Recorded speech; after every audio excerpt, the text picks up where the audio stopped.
Good morning, good afternoon, and good evening, and welcome to another episode of the Pure Digital Passion Podcast with Moses Kemibaro. My guest today is none other than Meshack, the founder and CEO of a company called Sendy, who work in the fulfillment space, prioritizing the e-commerce industry in East Africa. Thank you very much for joining us today, Meshack. Thank you. Thanks for having me. So, Meshack, you and I have known each other since I think probably 2013. I think that's when Sendy started, correct? You and I have known each other before Sandy, actually. Even before Sendy. Yeah, but Really? Sandy, we started officially, we launched in January 2015. Oh, 2015. Yeah, that's Okay. when we officially like, okay, now let's do this. But I remember Yeah. distinctly around 2013 or maybe 2014, there was a competition or something. And maybe you can take us back to the origins. Take us back where Sandy started. Yeah. So what Sandy started as, I started as an idea. Like we're just like, okay, we have all these border riders. Can you actually organize them and then help them help us like deliver stuff? Then we went in a competition in 2014. The competition was pivotist. Ah, yes, East, pivotist. yes, Yeah. Okay. pivotist. So you have these companies coming all over from East Africa, and the competition happened, I think, around June, July. And we went to competition, and we're like, okay, we've been testing this idea. Yeah. We want to validate it in this event. If we win, we're gonna do Sandy. If we don't win, then we're not gonna do it. And where are you at this point? You're in university or where are you No, at no, this no. point? I'm post. I'm post actually. I'm Okay. post. Just to give you take a step back a little bit. I started as an engineer. Okay. Just from university. Okay. By my second year, I was already doing projects for a couple of people. I Okay. remember I was among the first people that are actually really setting up like vast services, SMSs, the love messages, whatever, setting that up in the early And where days with did you go to Safaricom, university at that time? University of Nairobi. University of Nairobi. Yeah, Okay. so after that, so started out as an engineer, started making like systems here and there. Started a couple of businesses before Sendy actually, Okay. and I think we were quite early by then. So we started a company called MTL Systems, Okay. and what we actually did was to actually help people book bus tickets remotely. Okay. I guess Nice. we're too early then. We're It is too early early then. before the Well, it was times, huh? early. It was early. Yeah. What we ended up doing actually, we ended up because the inventory was not yet online. We ended up actually building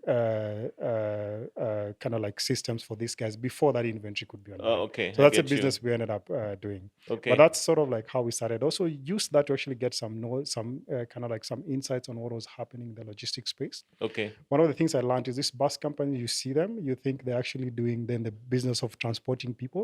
They're actually the business of transporting goods. That's where most of their revenue comes Mm, from. Yeah, that's not from the passengers per not se. from the passengers per se. Then after that, I did a lot of consulting for Unilever as well, Ah, through okay. Saftex system. So we helped Unilever set up their sales and distribution system across key markets in Africa. I also got a chance to really see how logistics actually works from an So you actually FMCG. went working with a multinational Yes, organization, seeing yes. how they do the whole S- supply chain and logistics to sort of get a picture of what's going on there. Absolutely. And the systems we're implementing were actually perfect. They were working up to a point where now, okay, now you need to get these goods to the retailer. Then everything Okay. started breaking because then it's just so hard. And so the germ or the nucleus of this idea begins. That is where it began. So at this point, had you already done the competition or you're just about to do it? This, we had not done the competition just yet. Yes. We hadn't done that. Like these were actually happening before the competition. So Yes. then in 2014, like we had this idea, and I was like, okay, I've seen this happen in these guys we've been consulting for. From our these bus companies, I've also seen it with Unilever. I also spent some time actually building payment and invoice automation for G4S, and I also Really? saw how the logistics actually works. So it's you can only connect the dots backwards. Yeah. Okay, I had no idea. I don't know why, but I think the first time I met you in those early years, I had this impression you're a very young guy. Yeah. I heard about the competition, which I Yeah. believe you did win the We competition, did right? win the Yeah. competition. Yeah. And I think the moment that happened, I think what happened after you won the pivotist? Yeah. What happened after that? After that. So what happened after that? We're like, okay, we made a promise that if we win, we're gonna do it. Okay. So we took actually a month deciding if we're gonna do it or not with my co-founders. So that's Don, Evanson, and Malaika. Then we said, okay, let's take the rest of the year to do some research, complete some research. We had one more person to come in and help us also with some of the research, test a Okay. few of the ideas we had. And then we saw the data. I mean, some of the companies that we were talking to, we basically just collated that. And then by December, we're like, guys, January, all hands on deck were doing it. So January 2015, we officially launched Sendy. Launched. Yeah. And at this point in time, had you managed to raise some funds? I mean, of course, I know the competition gave you some money, but how were you funding all of this at the Yeah. time? So we actually didn't, the competition gave us some money, but we didn't take the money Oh, really? because we weren't sure we want to do it actually. So we didn't Okay. take the money. Yeah. Okay. So at this point, we're just funding ourselves actually, just from like our own savings or so, Bootstrapping it, basically. bootstrapping it.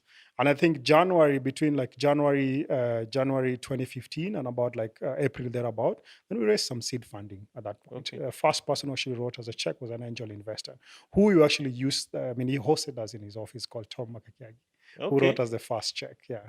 So tell me about that early stage. I mean, what do you have at that point? Do you have an MVP? Is it a web? Is it a mobile app? What do you have in terms of a Yeah. tangible product at that Yeah. point?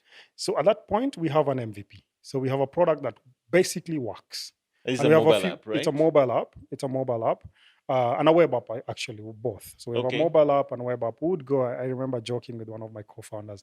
We'll go talk to customer sell and say, yes, we can do that, and then we'll bill at night. So we're selling during the day, but we're building at night. Because being an engineer, my co-founders being one of them being an engineer as well. So we're the only two engineers. So we would actually, all of us sell during the day, but then we will come and code during the night. And who are you selling to at that point? We were selling to businesses. I mean, I remember us walking into one of the uh, businesses that are in the beverage industry, and we told them we could do this. And they were like, after two meetings, they basically gave us a deposit with the wrote us a check, and that also gave us a kicker that we should actually continue doing this. So we're selling primarily to businesses, but we're also sharing this with our friends as well. So friends and family were sending them this product, and they were using it to like send things here and there. Yeah, Maybe for those who might be watching and listening yeah, this conversation, who may not have a context about what Sendy is, yeah, maybe broadly you can describe what Sendy is today yeah, and maybe a little yeah, bit of that journey in terms of the solution or the problem you are solving for the yeah, market, yeah. especially around the logistics and fulfillment space. Yeah, yeah. So I would say what Sendy we are a fulfillment service for consumer good companies and e-commerce to get their goods to consumers and to retailers. So we help these businesses do that. The reason we help them do this is just getting goods to consumers or retailers is so expensive. I mean, in this market, you'll find that by the time you're looking at a product on the shelf, you're buying it. Let's say it's 100 shillings or a dollar, up to about 60 shillings or 60 cents actually goes into the supply chain. That's how expensive it is compared to like elsewhere in other markets. Okay. So it's very expensive, but very informal as well, very fragmented, unreliable, a lot of fraud also happening there. So we basically just bring in everything together. So we work with a network of logistics providers so that as a business, you don't have to own vehicles, trucks or so to deliver. So network of logistics provider. We now work with a network of fulfillment centers as well. These are warehouses that we use to consolidate, manage inventory as well. We also work now with payments companies as well to help these businesses collect payments as well. We also work with other financial services businesses to help these businesses also access working capital as well. So you're saying to me, if I can understand you correctly, that Yeah, Sendy has, if we can remember the origins, was yeah, almost like the Uber of getting, your package from point A to point B, yes, has now evolved into almost a complete fulfillment stroke logistics ecosystem. Is that right? So 100%. financing, Yeah, vehicle owners can get on your platform, yeah, and so forth. But I think there's also something interesting, unless I'm mistaken, yeah, that I've noticed in the media recently about yeah, Sendy. yeah, Over the years, I think you've sort of gone through quite a few pivots, if I can yes, call it that. I know yeah, that one of the things I've noticed that you guys tend to do is experiment a lot, yeah, yeah, and even at some point, I think people could grab a Sendy as the way you do an Uber. yeah, Maybe you can tell us a little bit about what's happening there, because it yeah, seems to be a shift now to more of the B2B space rather yeah, than the yeah, B2C, perhaps. yeah. Maybe you can tell us a bit more about that. Yeah. So our mission, what's very interesting is as we basically experiment a lot of stuff within Sendy, which we should do, which we continue to do. One thing has remained the same. The customers have remained the same. The people we serve have always remained the same. So that's one. The second thing is our mission to make it easy for these businesses to trade. So what we always ask ourselves, how can we actually move this good from A to be efficiently and affordably? That question has remained for us the same over the years. How we do it is what has changed. And I think we will continue changing until we actually get it right and make it affordable and efficient for these businesses to get goods to their retailers. Early on, we started with like just sending goods from A to B. You request a Sendy would come, pick up your goods and take it to where it's supposed to be. Over time, we realized that this is not efficient and it's not affordable as well. Because then, if you're sending just one piece, say 20, 10 like cartons of a product, a shoe size product, you're asking us to give you a whole truck. You're not filling the truck. So the truck is not full. By that time, you're actually using the entire truck. So it's expensive. First of all, actually, we started with motorcycles. So let me just even go Yeah, I far. remember that. Yeah. We started with motorcycles. And then customers asked us, okay, I also want to move bigger stuff. So then we added pickups and vans. They also asked we need to move like even bigger stuff. So then we added the trucks as well. So this was based on like customers asking us and us solving the same challenge that actually having. And then we moved from, okay, now we can't just do point to point because it's expensive. How can we consolidate these things so that when we are going to deliver to a customer, let's say we're going to deliver to a Carrefour, for example, right? How do you send, and we saw this using our data. We'll see our customers, we'll see 5 or so, 10 trucks of ours in our network arrive at a supermarket location from different customers, offloading just a small piece of the truck, a small portion of the Completely truck. inefficient. Completely inefficient. So we said, okay, let's take a step back. Let's now go back and build a consolidation fulfillment center where these goods would come in there so that we send one truck to the supermarket. Makes it efficient, reduces the cost. And we've been able to reduce some of these costs by up to like 40, 50%. That's impressive. Yeah. So that is how we've actually evolved. But the problem we're solving, the questions we're answering have remained the same. How do we make this efficiently and affordably for the same customers, whether you're a consumer brand, you're in the FMCG space, or you're in the e-commerce or social commerce space? Today, you look at the data we have, an e-commerce or social commerce business would actually, the average checkout basket is about 3,000 shillings. That's the average. That is if you include electronics. Yeah. If you remove electronics, it's about 1,000 shillings. It's about $10. But then moving stuff from here, say to Westlands, would cost about like 300, 200 shillings. Even if it's 200 shillings, that's 20% of the cost of the product. Wow. It makes no sense. So ideally, logistics is actually slowing e-commerce actually picking. That's the biggest, if you ask anyone who's in that space, that's the biggest challenge. So that means really by consolidating, creating those efficiencies, you're really trying to make the whole e-commerce, can I call it, workflow or process much more affordable, much more efficient. Much more efficient. And then it makes it, the reliability goes up, efficiency also goes up. And then cost goes down as well. I have another question for you because this is something I think that was mentioned earlier when I was Yeah. talking to you. But can you give us a sense of where is Sendy now? Because of Yeah. course you started off in Kenya, but where are you footprint wise? Yeah. What's your kind of head count? And Yeah. maybe a little bit about some of the customers you're serving. Yeah. Yeah. So I'll start with the customers we're serving. I'm very passionate about the customers we're serving. Yeah. So we serve 2 groups of customer segments. The first group is the social commerce, e-commerce businesses. Okay. So anyone who would sell on Instagram, Facebook, WhatsApp, also, or they have their own website or storefront that they sell from, that's our customer. What we do for them is we'll basically store their products. They will just focus on their core business. They will sell. Once they sell, they tell us, we pick the products, we pack it, and we ship it to their customer, and we manage returns, and we collect payments as well. So we actually removed that whole headache from them. So that's the first segment. The second segment is consumer brands. These are FMCGs. So we help them deliver goods to retailers. So if you want to move your goods to the supermarkets, like Carrefour, Naivas, Quickmart also. From the manufacturing. Distribution centers. Distribution center. So we let them focus on making or importing their products. Then in terms of now getting the products to the shelf, we handle that. And I think we handle that more efficiently than they can actually do. So those are the customers we actually focus on. In terms of our presence, we do that in Kenya. We do that in Uganda. We do that in Nigeria, and we do this in Cote d'Ivoire as well. So that's where we are. We are a team of about 200 people now in terms of a headcount perspective. But in terms of drivers, just under 10,000 drivers that we Wow. have on our Across all the platform across markets. all the markets. We have serviced over 100,000 businesses since we started. Yeah, and our goal is to basically hit a million in the next couple of years.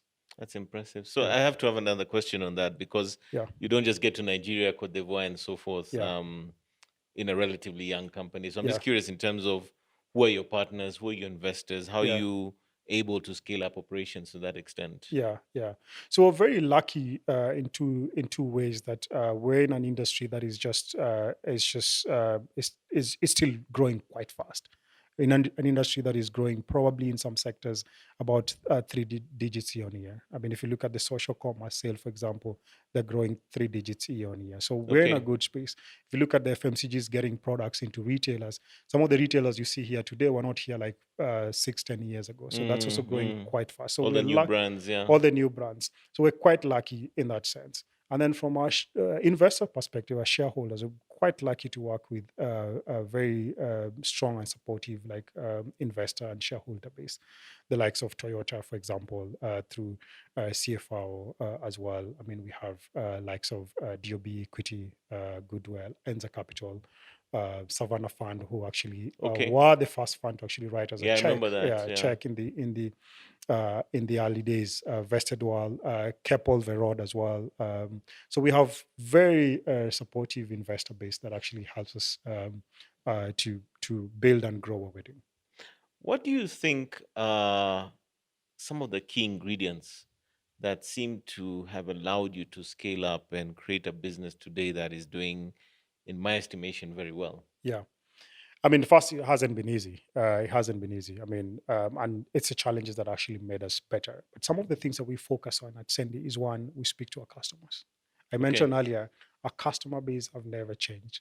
So it means we're always going back to the same customers. So we Mm, speak to our customers. We speak to our customers just to help us experiment and build what they actually want. So I think that has been the first thing.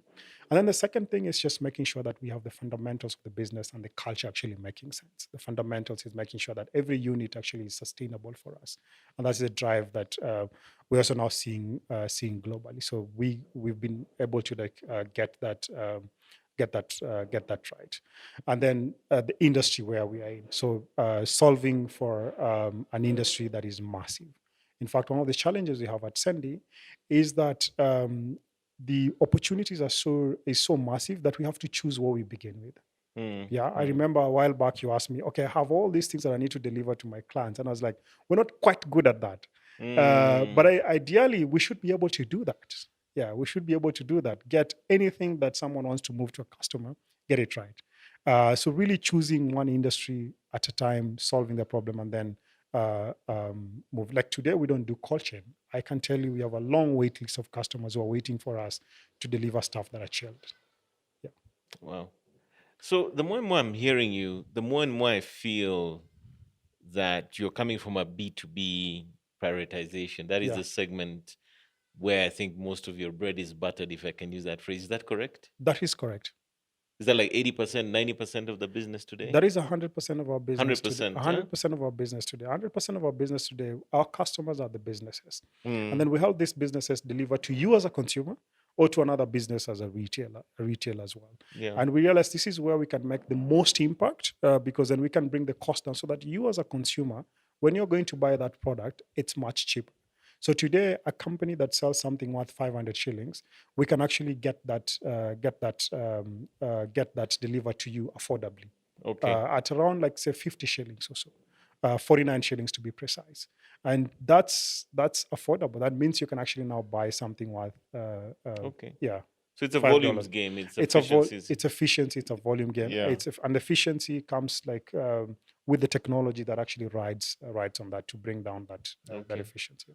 So one of the things that we saw really accelerate in Kenya and of course even globally was the advent of, the digital transformation due to the COVID-19 pandemic. Yeah, And we saw even in Kenya, of course, many of us started ordering food, yeah, groceries, probably for the very first time, yeah, in Kenya, even though many of us are yeah, technology people. yeah, For me, it was quite novel to go online and the yeah, next day see things delivered yeah, from Jumia or whatever. yeah, But, you guys are kind of the nuts and bolts of making that happen. yeah. And I'm just curious to hear from you, what was the implication or what was the impact of the pandemic on the business? Yeah. So twofolds. One is it accelerated our business. So it Yes. accelerated our business. More people are coming to us. That Twofold, threefold, fourfold. How big did it grow? I would say more than threefold. Really? Yeah. More than Wow. threefold. So that was the first piece. On the second piece is we made some bets that we thought would actually stick. So, Yeah. for example, during that time, I mean, people were asked to stay at home. Businesses were struggling. We started asking ourselves, how can we help this business? We are seeing their goods. How can we help them sell these goods? So we started experimenting with helping them sell these goods, which is a Sendy supply piece. During Mm. COVID, we launched that during COVID I because remember that. now Yeah. you don't have sales agents around. So we're like, okay, can we help these guys the technology that can help them do that? So that's when we launched that. But the reality is that didn't stick after COVID, and we just found out that like a couple of months ago. The appetite wasn't there. The appetite wasn't there. The unit economics were basically quite challenging as well, Yeah. and we basically paused on that experiment of about a year and a half, about 2 years or so. Yeah. Have you had to weather any regulatory issues in this space? Is this something that maybe affects you significantly, as we're seeing in many technology spaces in Kenya today, as regulation sort of becomes more and more the norm rather than the exception? Yeah. I would say not much at Sendy Uh-huh. because we're in a, I mean, and I say this that where we sit is we sit within the trade framework. So for trade to happen, you need markets. And for markets to work, you need logistics and financial services. Now, Mm. we're in the logistics space and an intersection of financial services as well. But in the logistics space, it's quite informal. It's Mm. quite informal. You look at this continent versus the other geographies as well. Here, you find that most of the logistics providers have between 1 to 5 vehicles, right? Yeah. The biggest fleet owner across Africa is Dangote, which is they're not a logistic company, but they are Yeah. basically their own fleet. After that, it's so informal. Even regulation hasn't gotten kind of their pulse on what's actually going on there. So we are lucky to be in that space where it's still informal, and we're basically just making sure that it's formal and it's also efficient as well. So we haven't faced a lot of like regulation, like what you see in the financial services, for example. Well, even in transport, as you know, of course, there's the commission cap that's become Yeah. a big issue for the taxi hailing space. Yes. So I thought maybe in your area, maybe that's something to No, we also haven't consider. faced. We haven't faced But that. again, you also work with independent vehicle owners who Yes. then bring their Yes. vehicles to your network, correct? Yes. Yeah. Yeah, Absolutely. yeah. Um, when we think about the question, I think that we're hearing so much of, and you mentioned Unilever, Yeah. which is an organization I'm somewhat familiar with on the work front. Yeah. The question of sustainability Yeah. is becoming a big one Yeah. globally. In fact, we're Yeah. even encountering that even as in my day-to-day business, Yeah. where questions are coming up even in RFPs around Yeah. what is your sustainability agenda. Yeah. And because logistics is largely around vehicles, which of course pollute the environment as a Yeah. fact of life, Yeah. I must ask the question around what is Sendy doing to address the sustainability issue? Because I'm sure that's something that you're also Yeah. having to contend with your customers. Yeah. And more importantly, maybe you can share with us how you're minimizing that, and then Yeah. also, especially around emissions, but Yeah. also the electrification aspect, where we're Yeah. starting to see Yeah. a scenario in Kenya where the Yeah. EVs and electric vehicles, electric buses, and even trucks are now coming to the market. Is that Yeah. something that you guys are sort of looking at? Are you already there? Yeah. What's happening for you? Yeah. So I think, and we're already doing that. And I think for us, we look at it from a customer perspective. And actually, sustainability, actually, it's not just something that is good for us to do. When we do it, we see costs going down for our customers. Okay. Yeah. So we do it in two aspects. One aspect is how do we reduce the number of trucks that are on the road? As I Mm-hmm. mentioned to you earlier, before we started consolidating and doing fulfillment, we would send 10 trucks from different Uh-huh. customers. So you have 10 trucks on the road, right? Now we have like 1 or 2 trucks out of 10 on the road, right, to deliver to a retailer. So again, you've reduced the amount of trucks on the road, you've increased efficiency, of course, less emission. So that's one aspect on what we're doing. The second aspect on what we're actually doing is we're experimenting with partners. I mean, we just like a year ago, we launched an EV tuk-tuk Okay. three-wheeler. Three-wheeler. We are working with some partners as well on the motorcycle side that are also EV Uh-huh. enabled. We'll be looking at trucks as well, partners working with trucks as well. The Mm-hmm. biggest challenge there has been the cost, the upfront cost, the initial cost of acquiring these assets. But we're also seeing more and more players coming in to bridge that gap to basically finance this. Exactly. Yeah, KCB, Family yeah, Bank are doing that. absolutely. And Yeah. we're gonna build towards that. So you're going to sort of provide a route to market for your partners who might want to start transitioning towards electrified vehicles and so forth. Yes. Fantastic, Yeah. fantastic. Um, as we think about Sendy today, there's obviously where you are today, Yeah.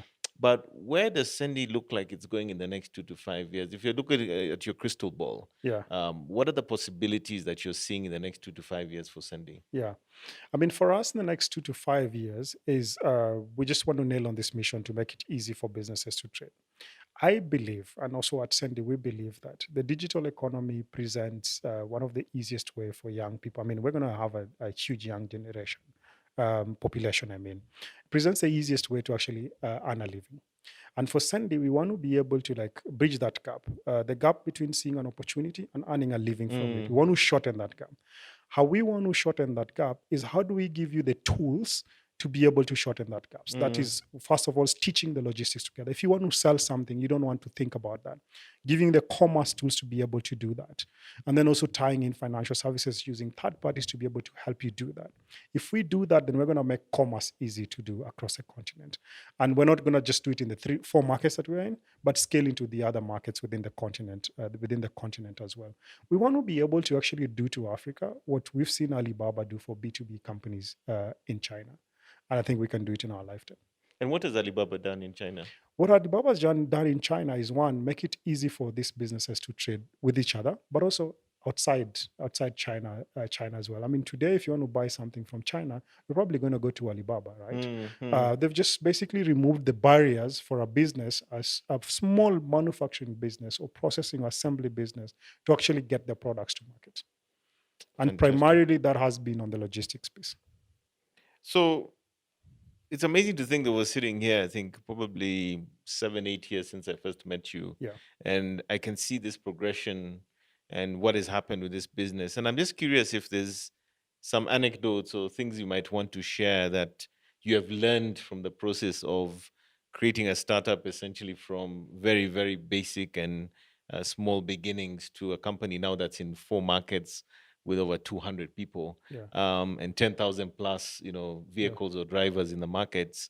What are some of the things, 2, 3 things that you might have encountered or seen in this process that you think would be instructive or helpful to some of our listeners and viewers of this podcast? Yeah. I mean, I would say one thing that I've kind of we've kind of learned is one is just constantly speaking to our customers. Mm, I think that has been a recurring theme as we've grown Sendy. build for the customer Build for the based customer on insight. Huh? based on insight, speak to the customers, always speak to the customers. Yeah, I mean, personally, I have a session every week where I just speak to customers, even after many years. And I think that has been one thing that has worked for us, and it's something I'd basically recommend to the listeners as well. The other thing is partnership. Mm, Yeah, you can't do it alone. you can't do it alone. You can't do it alone. Like the challenge and the opportunity we have is like the opportunity is so huge what we can solve for these businesses. Like it keeps coming up. So partnership is key. I think early on we're like, okay, we can do this, we can do this, we can do this. But then over time we learn that we can't do it alone. You have to partner. You have to partner and bring all the players together to be able to. And that actually is now our theme right now. How do we bring in all the players to be able to get there? Then the next thing is that I've also learned is even though the regulation hasn't affected us as much, but have conversations with them. I think one of the things we've been fortunate enough to do is sit with the regulator proactively tell this is what we are doing, and I can tell you some of them have told us like, oh, we actually don't know what you're doing, but we are rooting for you and we are aware of what you're doing. Mm, So that means that, and we've been fortunate enough to actually go through that process. So really engaging the regulator as well.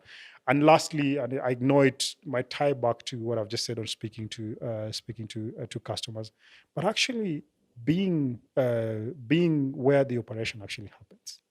be on the ground. Be on the ground. I mean, on ourselves, like we would actually sit on a truck with the driver and go and see what actually happens. 90% of what actually happens there are things that you would actually say don't make sense. Mm, Yeah, but they actually make sense when you now see them, and they're beyond technology, they're beyond your comprehension of actually how does this whole business or process works. interesting. Yeah. Does Sendy have competitors? Yes, we do. Who are these kind of competitors? Are they local? Are they international? Are they, who do you essentially fight with in the boxing ring? I would say that the people who see us as competition today are the people who we actually think will partner with in the future. Okay. Our goal is to build this platform, connect all the logistic providers so that as a business, you don't have to stitch this together. Mm, And today, it takes some businesses time to actually get to that point because they actually see us as competition. Let's say the traditional logistic companies that are much larger. The mm, smaller logistic companies actually see as an ally, like a partner, because if you have like mm, 5 or 10 vehicles or below, yeah. But if you're running a whole operations, you're a big. You actually initially think that you're a competition, but as we grow, we actually educate and tell you actually our partner. We can basically route stuff to you, and then also, of course, you also have the informal guys that we haven't reached just yet to be able mm. to come onto the platform. We also have like a tech company, and we're actually proud to have pioneered this sector when it comes to logistics Yeah, the in tech came Africa. to the heart of Yeah, it. yeah. Yeah. And now we're seeing lots of logistic tech businesses launching based on our playbook, based on, I mean, we've paid school fees to like educate the market and all that. We're quite proud to see that happening. As a And pioneer in the as a space. pioneer in the space, you have lots of businesses that started 2, 3 years ago. Good businesses, by the way. And we're just hoping that in the end, there's also a bit of consolidation happening. I think that's inevitable, Yeah, which also brings me to another question. The yeah, question of, is this, we're seeing globally, talk of recessions, yeah, inflation, lots of technology companies are letting people go now. yeah, Are these things that are also affecting your industry and your space in this market, yeah, in Africa? Is funding becoming a challenge yeah, yet? yeah, I don't know whether this is also yeah. starting to play a role in how the business is moving forward. Yeah, I mean, this affects us and affects everyone in the industry, and Yeah. you've actually seen that. And we're quite lucky that we started making those changes earlier. I mean, today you're seeing people seeing what's happening. I mean, you just saw Twitter did what Yeah. they did ahead. They reduced their headcount. I think Facebook Stripe, is gonna let. Facebook is going to let guys go. I think Microsoft a while back about 1%. There's like been like hiring freezes. So we're seeing this happening globally. But it's just not connected to the funding, first of all, directly. It's connected to the customers as well. Customers are squeezed, so they're not spending as much, right? Yeah. That means as a business like us who are serving other businesses, mostly in the FMCG area, we've seen the drop also happening already, right?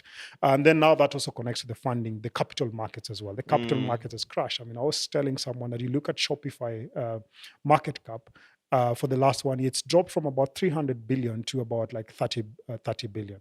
It's just massive within less than 15 months, right? So the capital markets are also kind of like having a downturn as well. So okay. all that put together, it's a tough time. But again, for us, we're making good use of the crisis. Mm. Some other questions I didn't anticipate asking you, but they've just come as we're talking. You transitioned from an engineering bias to now a management focus. Yeah, And I'm just wondering how that has worked out for you, just yeah, shifting, because sometimes we struggle, yeah, yeah, coming from the guy who did the original code base to yeah, now the guy who's running a team of 200 people. yeah. How's that going? Yeah, I mean, first of all, my team makes fun of me because they find errors I made in my code early on, and they're like, "Ha ha ha ha!" Yeah, Okay, the yeah, engineers, yeah. yeah. The engineers, yeah. Okay. I hope, like right now, we don't have my code in there, but I would say that for me, early on, as I mentioned to you, I would sell during the day and code at night. I think it has always Like been in my many DNA. startup founders that do, Yes, I yeah. has always been in my DNA. I'm extremely curious person, creative person. Yeah. So it has always been, and I like speaking to like customers as well for what I build. So I think it has just been something that has been in me like since day one. So the And transition hasn't been, so you've yeah. managed to handle I have that. managed to handle that. Yeah, and Excellent. I think that intersection is just has just worked for us, worked for me as a leader, but also worked for us as a company. The Mm, intersection between engineering and business, as it's quite an interesting intersection. mm. And how are you navigating the space of people and culture, especially now coming off a pandemic, especially now scaling up in this time to a fairly large workforce? Yeah. How's that coming along? I mean, culture is one of the. I mean, we make all these plans, strategy, but by the end of the day, like as a tech company, where our costs, I would say 80%, 90% of our costs are people, right? Because we're just building the platform. We don't buy vehicles, we don't buy trucks, we don't build warehouses or buy warehouses. We work Mm, with parties. So culture becomes a super important thing to be able to like to be able to like achieve the goals that we are. And I can say that has been challenging because then it keeps evolving as well. I yes. mean, your core remains, your core value remains the things that you, but it keeps evolving because you keep bringing in new people. You had started, I mean, as a company that has gone through the phases, you start with, I would say the pirates. I mean, we were initially the pirates. Like we Yeah. have to like we test this out. Like you said, we've done so many experiments. You test this out, but then at some point you need to bring the Navy SEAL to kind of go and capture what you've pirated, and Mm-hmm. then you now need to bring some law and order within the business as Mm. well. Now you're like, hey, do The I bring the growing up army? phase, huh? Yeah, the Mm. army and the police to bring some law and order. The pirates obviously are not happy with the army and the police as well. So again, there's a bit of chaos there as well. But we've actually learned to like get to, and it's still a learning process for us to get it. And then now we also work with different cultures like in the markets that we are in. Yeah, Oh, I mean okay. you're Of working. course, yeah, the Yeah, nuances of Nigerians exactly. versus Versus then Kenyans, francophone. francophone as well. Yeah. It's quite interesting, but quite a huge opportunity for us as well. Are you flying a lot back and forth between the markets? Yes, we do. But I think we do that with our teams as well. But I Okay. think post the pandemic, I think we organize ourselves to optimize for remote work. So we don't need to shuttle back and forth a lot. Okay. Yeah. Let's talk about the technology stack. Yeah, Yeah. and this is my last question from this Okay. point of view. Yeah. Um, is it all homegrown? You've essentially built your own infrastructure, your Yeah. own applications, probably AI, machine Yeah. learning, because I Yeah. imagine that was part of the process of Yeah. optimizing the movements Yeah. to be more efficient. Maybe you Yeah. can talk a little bit about that as well. Yeah, I mean, we've built all that in-house. We have brilliant, smart people in Kenya and East Africa as well, and across the continent, because Yeah. our team is distributed across the continent, and we've basically built this all in-house. And I get this question a lot: that are you actually? But we build all this. We build It's this all all in-house. homegrown. It's all homegrown, very brilliant, smart people actually putting So, that together. so is there in the future maybe an AWS opportunity for Sendy where you'll outsource or sell segments of your infrastructure to other companies in the logistics space? I mean, who knows? Who knows? I think we're building lots of tools, lots of commerce tools as well that we'll be announcing in the next couple of months of like some of the things that we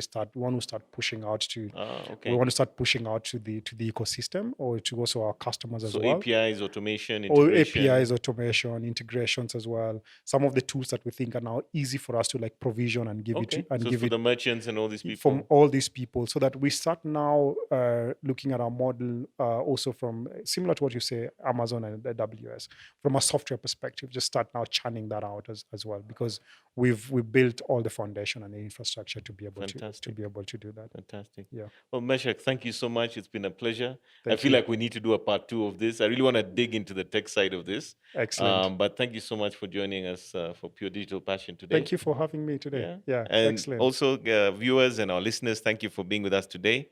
And we wish Sendy all the best and Meshack and his team as they expand Sendy across the continent to be one of the top logistics and fulfillment companies for the digital economy.